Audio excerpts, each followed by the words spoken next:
Hello नमस्कार, मैं बिट्टू जायसवाल स्वागत करता हूं आप सभी का आपके चैनल कैटलिस्ट एजुकेशनल कैंपस में। आज हम लोग देखेंगे बिहार बोर्ड के क्लास 12th का चैप्टर नंबर 6 जिसका नाम है एक लेख और एक पत्र। भगत सिंह के द्वारा यह लिखा गया है। तो इसके आज हम लोग देखेंगे क्वेश्चन आंसर को। तो चलिए वीडियो को शुरू करते हैं। तो आज का पहला प्रश्न है कि विद्यार्थियों को राजनीति में भाग क्यों लेना चाहिए। तो इसका आंसर दीजिएगा। विद्यार्थी भावी राष्ट्र के नियामक है, युवा है, शिक्षित है, विचारपूर्ण है, उनको आगे आना आवश्यक है। पुरानी पीढ़ी तो चुकती जा रही है, जो रहे हैं वह भी चुक ही जाएंगे, फिर आगे आने वाला कौन रहेगा। बचेंगे दो ही, वृद्ध और चूड़ियाँ पहनने वाली। जब यह वर्ग आगे आएगा तो क्या युवा पीढ़ी को लज्जा नहीं आएगी। उनके जीवन भर जीवन पर धिक्कार है। भगत सिंह की मान्यता है कि नौजवान पढ़ सकता है, उन्नति के सर्वोच्च शिखर पर वह गिर सकता है, अतः अधपतन के अंधेरे खंड में वह पतितों को उठा सकता है, शोषण अत्याचार पर आवाज़ उठा सकता है। वह जवान है, उसमें शक्ति है, क्षमता है, साहस है, कर्मठता है। आज की शिक्षा भी ऐसी ही होनी चाहिए, यह देश की मांग है। वह शिक्षा एकदम निकम्मी है जो मात्र कलर की उपजाती है। भगत सिंह कहते हैं, सभी मानते हैं कि हिंदुस्तान को इस समय ऐसे देशभक्तों की ज़रूरत है जो तन मन धन देश पर अर्पित कर सके और पागलों की भांति सारी उम्र देश की आज़ादी के लिए न्यौछावर कर दे। क्या बड़े वर्ग में ऐसे व्यक्ति मिल सकेंगे? ये तो नौजवान ही हो सकते हैं, उन्हीं को आगे आना होगा। विद्यार्थी प्रबुद्ध हैं और नौजवान हैं। अगला प्रश्न है, भगत सिंह जो कि विद्यार्थी से क्या अपेक्षाएं हैं। तो इसका उत्तर लिखिएगा। भगत सिंह कहते हैं कि हिंदुस्तान को ऐसे देश सेवकों की ज़रूरत है जो तन मन धन देश पर अर्पित कर दे और पागलों की तरह सारी उम्र देश की आज़ादी के लिए या देश के विकास में न्यौछावर कर दे। यह कार्य सिर्फ विद्यार्थी ही कर सकते हैं। सभी देशों को आज़ाद करने वाले जो है वहाँ के विद्यार्थी और नौजवान ही हुआ करते हैं, वे ही क्रांति कर सकते हैं। अतः विद्यार्थी पढ़े, जरूर पढ़े, साथ ही पॉलिटिक्स का भी ज्ञान हासिल करे और जब ज़रूरत हो तो मैदान में कूद पड़े और अपना जीवन इसी काम में लगा दे, अपने प्राणों को इसी में उत्सर्ग कर दे। यही अपेक्षाएं हैं विद्यार्थियों से भगत सिंह की। अगला प्रश्न है, भगत सिंह के अनुसार केवल कष्ट सहकर देश की सेवा की जा सकती है, उनके जीवन के आधार पर इसे प्रमाणित करें। तो इसका उत्तर लिखिएगा। भगत सिंह उत्कृष्ट राष्ट्रभक्त और महान क्रांतिकारी थे। उस काल में देशभक्त होना पाप था और क्रांतिकारी होना तो महापाप था। फिर ऐसा व्यक्ति कष्टपूर्ण जीवन ही व्यतीत करता है। भगत सिंह का कष्टपूर्ण जीवन 12 वर्ष से ही प्रारंभ हो गया था। जालियांवाला बाग की मिट्टी लेकर उनका संकल्प गूंजा था। उनकी प्रथम कारागार यात्रा अक्टूबर 1926 में हुई थी। उनके द्वारा जीवन जो है कष्टों में ही बीता। असेंबली में बम फेंकने के बाद तो वे कारागार में ही रहे। उनका हौसला बड़ा बुलंद था। साथ ही वह यह भी मानते थे कि वे किसी भी कार्य को उचित मानकर ही करते हैं। उनका असेंबली में बम फेंकना भी विचारपूर्ण कार्य था। कार्य के बाद उसका फल भोगना ही पड़ता है। उन्होंने पत्र में यह भी लिखा था कि मुझे अपने लिए मृत्युदंड सुनाए जाने का अटल विश्वास है। उसी में आगे लिखिएगा।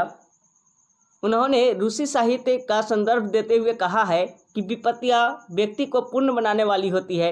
हमारे साहित्य में दुख की स्थिति न के बराबर होती है, पर रूसी साहित्य में ये स्थितियां काफ़ी होती है और हम इसी कारण पसंद भी करते हैं। वे यह मानते हैं कि हमारे जैसे व्यक्तियों में जो प्रत्येक दृष्टि से क्रांतिकारी होने का गर्व करते हैं, सदैव हर प्रकार से उन विपत्तियों चिंताओं दुखों और कष्टों को सहन करने के लिए तत्पर रहना चाहिए, जिनको स्वयं प्रारंभ किए गए संघर्ष द्वारा आमंत्रित किया गया है और जिनके कारण हम अपने आप को क्रांतिकारी कहते हैं। यही उनका विश्वास था। भगत सिंह फांसी के फंदे पर झूल गए। एक कष्ट उन्होंने क्यों सहे, इसका प्रभाव जनता पर पड़ेगा और जनता अंतोदलित हो उठेगी। अतः भगत सिंह की युक्ति बड़े ही साहसी या कहे तो बड़े ही सार्थक थे। अगला प्रश्न है, भगत सिंह ने कैसी मृत्यु को सुंदर कहा है? तो इसका उत्तर लिखिएगा, और वे आत्महत्या को कायरता कहते हैं, इस संबंध में उनके विचारों को स्पष्ट करें। तो इसका उत्तर लिखिए, भगत सिंह ने बम फेंका यह जानकर कि वे पकड़े जाएंगे, वे भागे भी नहीं, स्वयं बंदी बन गए। उनको उस समय यह भी विश्वास था कि उन्हें फांसी दी जा सकती है और दी जानी भी चाहिए, क्योंकि बम फेंकने का कार्य किया था। कार्य करने के बाद उसका परिणाम भी तो आता है। वह यह भी कहते हैं कि जिन लोगों को यह विश्वास है कि उन्हें मृत्युदंड मिलेगा, उन्हें धैर्यपूर्वक उस दिन की प्रतीक्षा करनी चाहिए। उन्होंने पत्र में साफ लिखा था, मुझे अपने लिए मृत्युदंड सुनाए जाने का अटल विश्वास है। मुझे किसी भी प्रकार की क्षमा या नम्र व्यवहार की तनिक भी आशा नहीं है। वे यह भी मानते हैं कि जब देश का कोई सम्मानपूर्ण और उचित समझौता हो रहा हो, तो हमारे जैसे व्यक्तियों का मामला उसके मार्ग में कोई रुकावट या कठिनाई नहीं बननी चाहिए। जब देश के भाग का निर्माण हो रहा हो तो हमें फांसी दे दी जाए। यही मृत्यु उनके लिए कल्याणकारी होगी, जिससे देश का कल्याण हो। शोषक यहाँ से चले जाएंगे और हम अपना काम हमें स्वयं ही करना होगा। ठीक है। अगला प्रश्न है, भगत सिंह रूसी साहित्य को इतना महत्वपूर्ण क्यों मानते हैं? वे एक क्रांतिकारी से क्या अपेक्षाएं रखते हैं? तो इसका उत्तर लिखिएगा, भगत सिंह मानते हैं कि रूसी साहित्य में प्रत्येक स्थान पर जो वास्तविकता मिलती है वह हमारे साहित्य में कदापि दिखाई नहीं देती। हम उन कहानियों में कष्टों और दुखमयी स्थितियों को बहुत पसंद करते हैं, परंतु कष्ट सहने की उस भावना को अपने भीतर अनुभव नहीं करते। हम इनके उन्माद और उनके चरित्र की असाधारण ऊंचाइयों के प्रशंसक, परंतु इसके कारणों पर सोच विचार करने की कभी चिंता नहीं करते। वे यह भी मानते हैं कि केवल विपत्ति सहन करने के लिए यह साहित्य के उल्लेख ही उन कहानियों में सहृदयता के दर्द की गहरी टीस और उनके साहित्य ने ऊंचाई उत्पन्न की है। भगत सिंह क्रांतिकारियों के विषय में कहते हैं कि या उनसे अपेक्षा करते हैं हम उनकी कहानियां पढ़कर कष्ट सहन करने की उस भावना का अनुभव करें, उनके कारणों पर विचार विमर्श करें। साथ ही हम जैसे क्रांतिकारियों को सदैव हर प्रकार से उन विपत्तियों, चिंताओं, दुखों और कष्टों को सहन करने के लिए तत्पर रहना चाहिए। भगत सिंह यह भी स्पष्ट करते हैं कि मेरा नज़रिया यह रहा है कि सभी राजनीतिक कार्यकर्ताओं को इन स्थितियों में उपेक्षा दिखानी चाहिए और उनको जो कठोरतम सज़ा मिलनी है उनको सहर्ष हंसते हंसते बर्दाश्त करना चाहिए। क्रांतिकारी को यह भी सम्मति है कि किसी भी आंदोलन के विषय में यह कहना कि दूसरा कोई यह काम कर लेगा अथवा यह करने हेतु काफ़ी लोग हैं, यह उचित नहीं है। इस प्रकार जो लोग क्रांतिकारी के क्षेत्र में पैर डालना अप्रतिष्ठापूर्ण एवं घृणित समझते हैं, उन्हें पूरी लगन के साथ वर्तमान व्यवस्था कार्यों के विरुद्ध संघर्ष प्रारंभ कर देनी चाहिए। भगत सिंह का यह भी सलाह है कि उन्हें चाहिए कि वे उन विधियों का उल्लंघन करें, परंतु उन्हें औचित्य का ध्यान रखना चाहिए। नेक्स्ट प्रश्न है, उन्हें चाहिए कि वे उन विधियों का उल्लंघन करें, परंतु उन्हें औचित्य का ध्यान रखना चाहिए, क्योंकि अनावश्यक एवं अनुचित प्रयत्न कभी भी न्यायपूर्ण नहीं माना जा सकता। भगत सिंह के इस कथन का आशय बतलाए और उसके चिंतन का कौन सा पक्ष उभरता है, वर्णन कीजिए। तो इसका उत्तर लिखिएगा, भगत सिंह का यह संदेश क्रांतिकारियों के प्रति सम्मान यदि क्रांतिकारियों के प्रति है। शासन यदि शोषक हो, अत्याचारी हो, नियमों का पालन भी न करता हो, उसकी गतिविधियां जन विरोधी हो, गरीब जनता को सताया जा रहा हो, मानवता घुट रही हो, पीस रही हो, तो क्रांतिकारियों को चाहिए कि संघर्ष में जुट जाए। यह संघर्ष आवश्यक है, अनिवार्य है, अनुचित नहीं है। संघर्ष गरीब, शोषित, प्रताड़ित के हितार्थ हित ही हैं, तो वह सर्वथा न्याय उचित है। पर जो संघर्ष बदले की भावना अथवा प्रतिक्रिया स्वरूप होता है, उसको न्यायपूर्ण नहीं माना जा सकता है। इस कथन के साथ ही उन्होंने रूस की जारशाही के उदाहरण भी दिया है। जेल में बंदियों को घोर विपत्तियां दी गई थी। यही कार्य जारशाही के पतन का कारण बना। उसके बाद जेल की व्यवस्था में सुधार हुआ। वे यह भी मानते हैं कि विरोध का तरीका भी उचित ही होना चाहिए, अन्यायपूर्ण नहीं, सर्वथा न्यायपूर्ण होना चाहिए। जहाँ तक भगत सिंह के चिंतन का प्रश्न है, वह अत्याचार सहन करना कायरता मानते हैं, पर विरोध का दर्शन मानवतावादी ही है, जिसमें दुर्बल, प्रताड़ित, शोषित के प्रति करुणा की भावना समाहित हो। यदि मानवता पर प्रभाव हो तो तुरंत संघर्ष प्रारंभ कर देना चाहिए। 7वां नंबर प्रश्न है कि निम्नलिखित कथनों का अभिप्राय स्पष्ट करें। तो एक एक करके हम लोग देखते हैं। पहला है क में कि मैं आपको बताना चाहता हूं कि विपत्तियां व्यक्ति को पूर्ण बनाने वाली होती है। तो इसका उत्तर लिखिएगा। ये पंक्तियां भगत सिंह के उस पत्र से उद्धृत है जो उन्होंने जेल से सुखदेव के नाम लिखा था।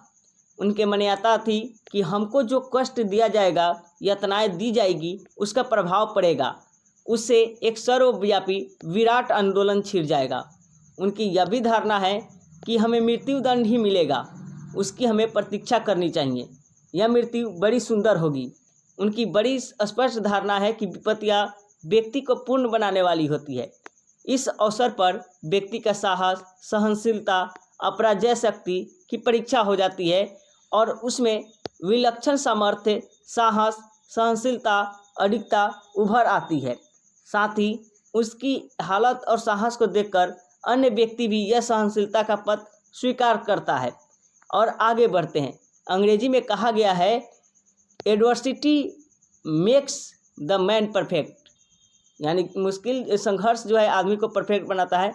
और एक गायक का कथन भी है कि सुर्ख रूह होता है इंसान ठोकरे खाने के बाद, यहाँ पे टोकरे नहीं, ठोकरे खाने के बाद रंग लाती है हीना, यानी मेहंदी पत्थर पर पिस जाने के बाद।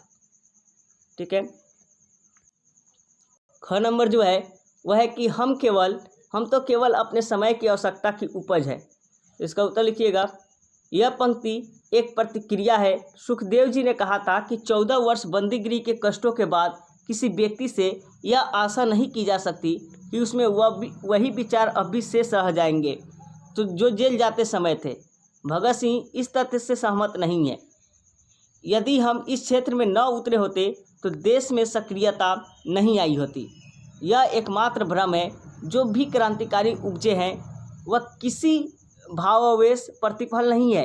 यह समय की आवश्यकता है। अन्याय, अत्याचार, शोषण आदि का निराकरण अहिंसा से नहीं हो सकता। उदंड, कानून विरोधी, अत्याचारी शासन को बम, पिस्तौल की ही भाषा समझ में आती है, क्योंकि वह बाहरी है और अहिंसक महापुरुषों ने उनकी कान पर पट्टी बांध दी है। अतः यह समय की मांग है कि उनका मुकाबला सशस्त्र किया जाए और यही आज की देन है। अतः प्रत्येक क्रांतिकारी इस समय की देन है, समय की उपज है, समय की यही मांग है। अगला प्रश्न है, मनुष्य को अपने विश्वासों पर दृढ़तापूर्वक अडिग रहने का प्रयत्न करना चाहिए। तो इसका उत्तर लिखिएगा। सुखदेव और भगत सिंह के पत्र व्यवहार में एक विषय यह आया कि जेल यात्रा व्यक्ति में परिवर्तन ला देती है। वहाँ की यातनाएं उसके विचारों में बदलाव ला देती है। भगत सिंह यह नहीं मानते कि उनके विचारों में बदलाव नहीं आता। उनका साहस हार चुका होता है, यहाँ पे हार चुका होता है। जो धैर्य जो है लूट जाता है। उसके विपरीत कतिपय ऐसी भी क्रांतिकारी है जो जेल यात्रा से घोर यातनाएं सहकर लौटे और फिर क्रांति के पथ पर दौड़ चले। अतः मानव जीवन में विश्वास का होना आवश्यक है। जो भी व्रत आपने लिया उस पर आपको पूर्ण विश्वास होना परम आवश्यक है। साथ ही उसके साथ दृढ़ता भी अपेक्षित है। दृढ़ता के अभाव में व्यक्ति की सोच, चिंतन कितना भी महान हो, स्थिर नहीं रह सकता। और जिसको अपने विश्वास पर आस्था नहीं होती, दृढ़ता नहीं होती, दृढ़ता नहीं होती तो हो सकता है कि उसकी विपत्तियां उसको डिगा देती है। अगला प्रश्न है, जब देश के भाग का निर्माण हो रहा हो तो व्यक्तियों का भाग को पूर्णतः भुला देना चाहिए। आज जब देश आज़ाद है, भगत सिंह के इस विचार का आप किस तरह मूल्यांकन करेंगे? अपना पक्ष प्रस्तुत करें। तो इसका उत्तर लिखिएगा। भगत सिंह का यह कथन उनकी मानवतावादी दृष्टि का परिचय देता है, जिसमें बियरी को अपने स्वार्थ से व्यक्ति को अपने स्वार्थ से ऊपर उठकर समष्टि के बारे में सोचना चाहिए। उसके लिए तन मन धन से अपना स्वयं अर्पित कर देना चाहिए। परंतु आज देश की आज़ादी 60 वर्ष हो गए, फिर भी इस प्रकार की भावना का लेस मात्र भी व्यक्ति के मन में नहीं है। व्यक्ति अपनी स्वार्थपरक थोड़े से सुख के लिए अपना सारा मूल्य खो बैठा है। आज भारतवासी अपने ही देश में भ्रष्टाचार की मुट्ठी में जल रहे हैं। गोरे अंग्रेजों के चंगुल से छूटने के बाद आज देश जो है अपनी देसी भूरे अंग्रेजों द्वारा विनाश के गर्त में जा रहा है। अपराधी और घूसखोर जनता को लूट रहे हैं। राजनीति का अपराधीकरण चरम सीमा पर है। इस शासन व्यवस्था के कारण अपने ही लोग देश के दुश्मन हो चुके हैं। आतंक की गतिविधियां बढ़ रही है।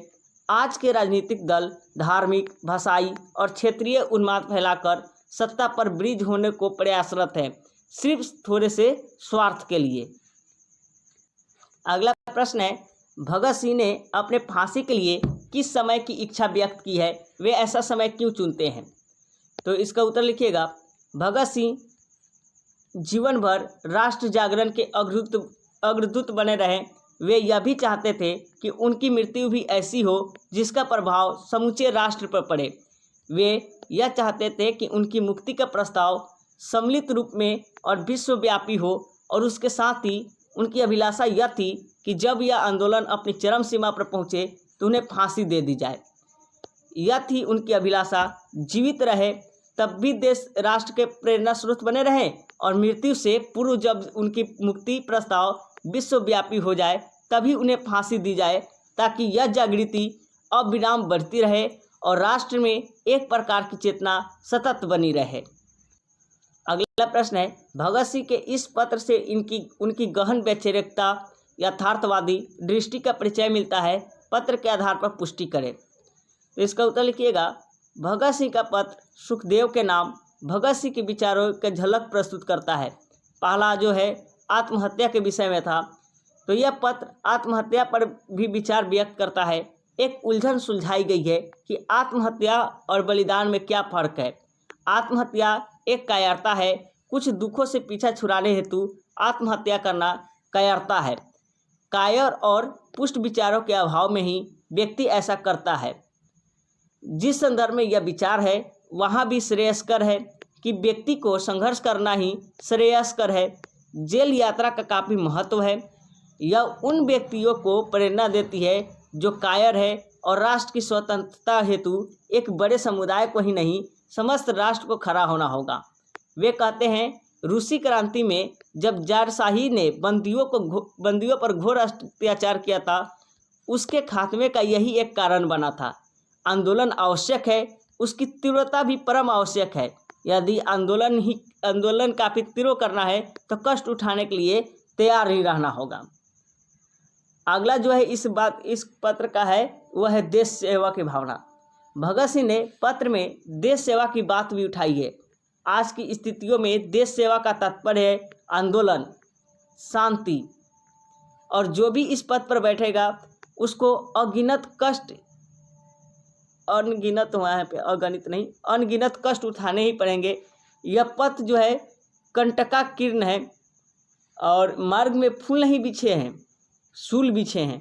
अतः इस पथ पर पैर रखते ही कष्ट सहने की आदत डाल लेना ही उचित है। तीसरा जो है इस पत्र में है वह है मृत्युदंड के बारे में। इस विषय में भगत सिंह के विचार बड़े स्पष्ट है। यह मृत्यु बड़ी सुंदर रहेगी क्योंकि इसका संबंध देश सेवा में है और राष्ट्रहित के लिए बलिदान एक आदर्श मृत्यु है। श्रेष्ठ एवं उत्कृष्ट आदर्श हेतु मृत्युदंड अति सुंदर मृत्यु है।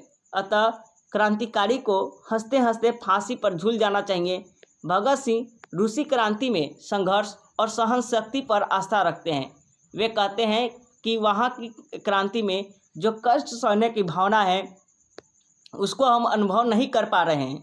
हम उनके उन्माद और चरित्र की असाधारण ऊंचाइयों की प्रशंसा करते हैं, किंतु उसके कारणों पर सोच विचार करने की चिंता कभी नहीं करते।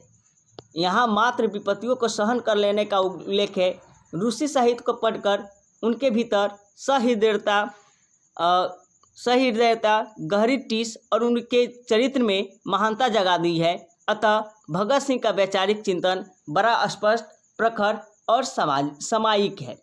ठीक है, तो ये रहे आपके टोटल 15 प्रश्न जिसका क्वेश्चन आंसर हम लोग कर लिए हैं। इसको लिखकर आप लोग याद कर लीजिए। तब तक बाय, टेक केयर, अच्छे से पढ़ाई कीजिए।